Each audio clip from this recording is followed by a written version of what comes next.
Thank you for the opportunity to speak today. I'm going to try and convince you of why experience is needed to bring creative, positive ideas to life. 4 years ago, I was a scientist working on a PhD in insecticide resistance in malaria vectors. If you had asked me where I'd been in 4 years, my answer would not have been campaigning to support and encourage people to speak out creatively about important issues and to share our stories. While bringing our ideas to change the world around us can be daunting, I think it is all too common for us to think it is too complex or we lack the qualifications needed. We see on news, radio, documentaries, newspapers and magazine stories about individuals bringing their ideas to life, and sometimes it can seem all so distant. As I share my stories about how I brought some of my ideas to life, hopefully it will seem a lot closer to reality and more straightforward than you would think. The biggest hurdle you might face is believing in yourself and believing you can do it. It was 6 months after Occupy London had started.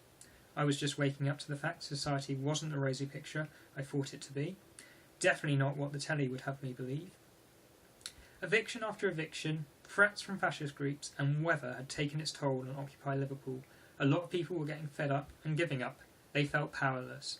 In my enthusiasm and eagerness to help, I felt like it was my responsibility to improve morale.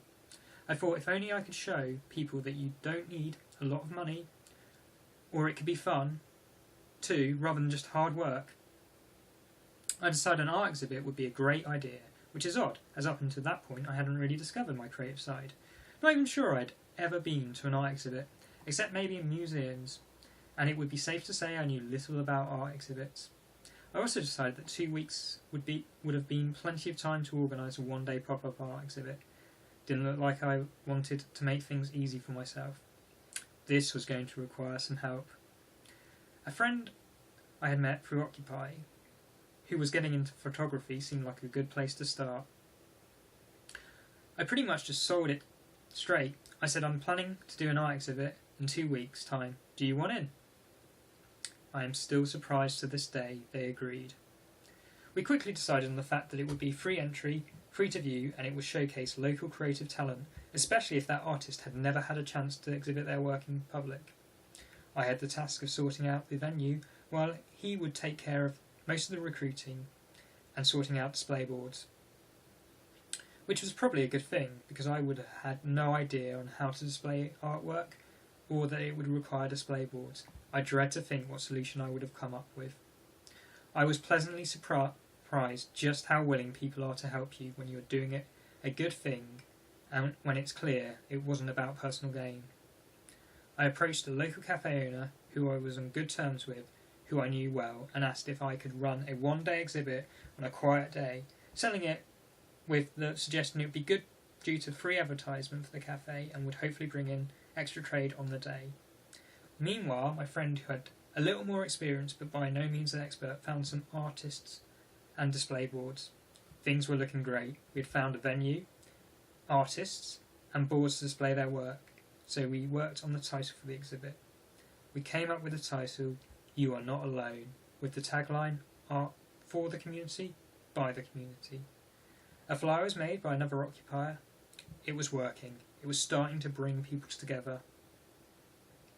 After 2 days of leafleting and drumming up interest, we were feeling pretty confident and excited. Amazingly, it was happening. We were starting to pull an exhibit together out of thin air. It was 5 days to go, and I got the call to say the display boards were mouldy. With around 20 artists on board by this point, this was a serious problem. The next 3 days were a frantic dash to every place that might have display boards. Full days spent explaining our ideas and asking for help. It was a tricky situation and frustrating at times too. I can remember seeing display boards in places and asking about whether we could borrow them for a day or so, but alas, the boards were filling important roles as barriers to stop people going upstairs or other similar functions.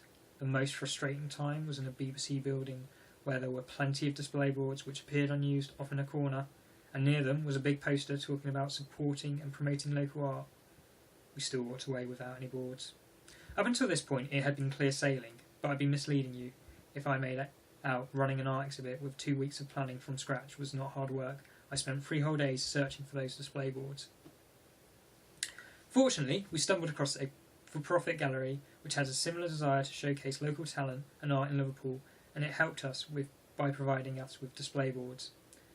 Also managed to get display boards from local student union, student housing services, companies based on campus, and Nerve magazine, a local magazine independently run.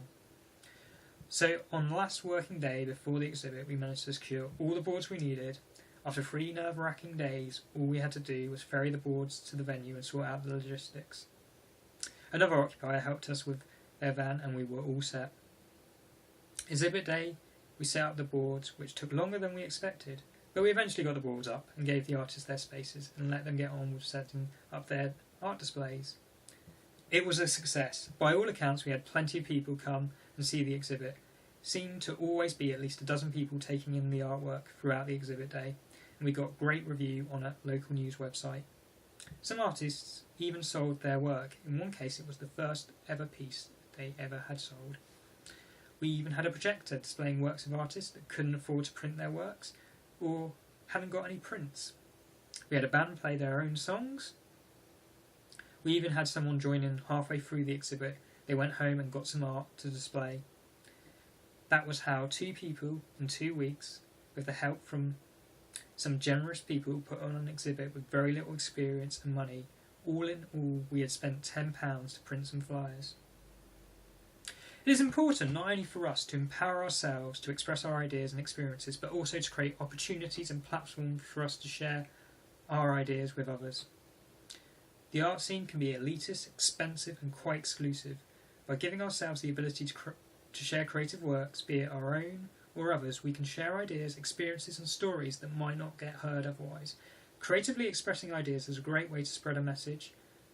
Art is so inclusive in the fact that pretty much anyone can find an artistic medium where they are able to express themselves with.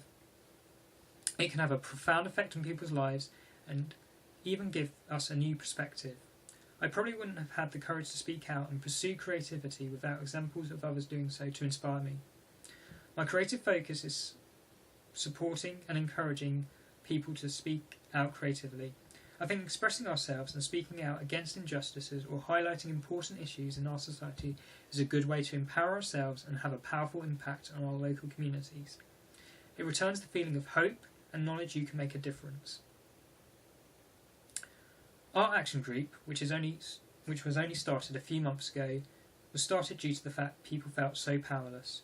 Worse still, the mainstream media in my country was actively reinforcing that view by showing a very vulnerable people in a negative light and promoting prejudice. The idea is relatively straightforward. It is for as many people as possible to become artists, share our stories, that way our stories can't be silenced. At the moment we are building up a community of supportive people who are helping each other produce creative works and share them wherever we can get our messages into public view. It's all new and I'm still learning the best way to achieve that. It is all about connecting and collaborating with other groups and individuals, sharing their work and stories of what they are doing and helping where possible.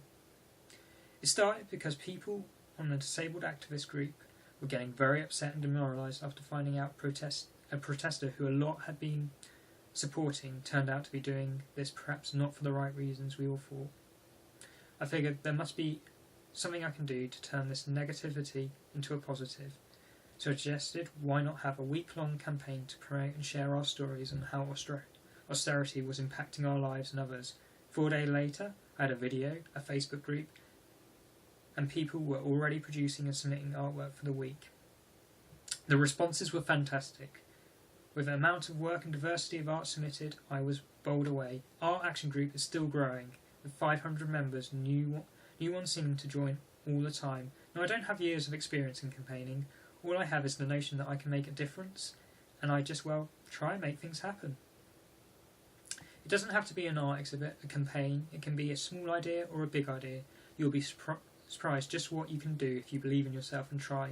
The great thing is that you can make mistakes, where things turn out not as well as you expected, because you will learn from that.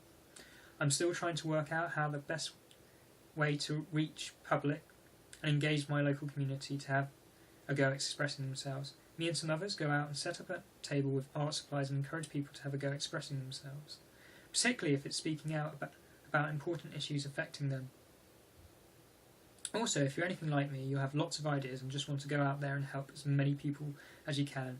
While it's great in theory and learning the hard way, it can be very exhausting, and sometimes less is more.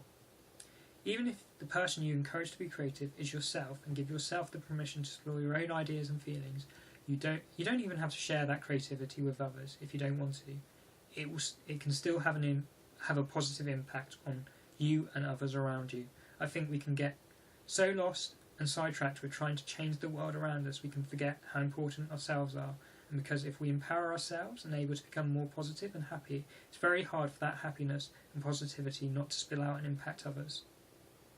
When we share our stories, ideas and experiences, we are trying to affect others, like lighting beacons in the darkness. Even a small light to those around you can be far brighter and have more impact than a very big powerful light very far away. I think we all have an idea or something inspiring to offer the world. Hopefully now some of you will be less likely to let inexperience stand in your way of trying to change the world around you. As someone who has received inspiration from so many individuals, it is a great gift to receive and rewarding to be able to share, so I hope you will join me in being more creative. Because art is the seed of ideas, so what idea will you plant? You can find our action group on Facebook. You are more than welcome to join in and share your story and art. Thank you very much for listening.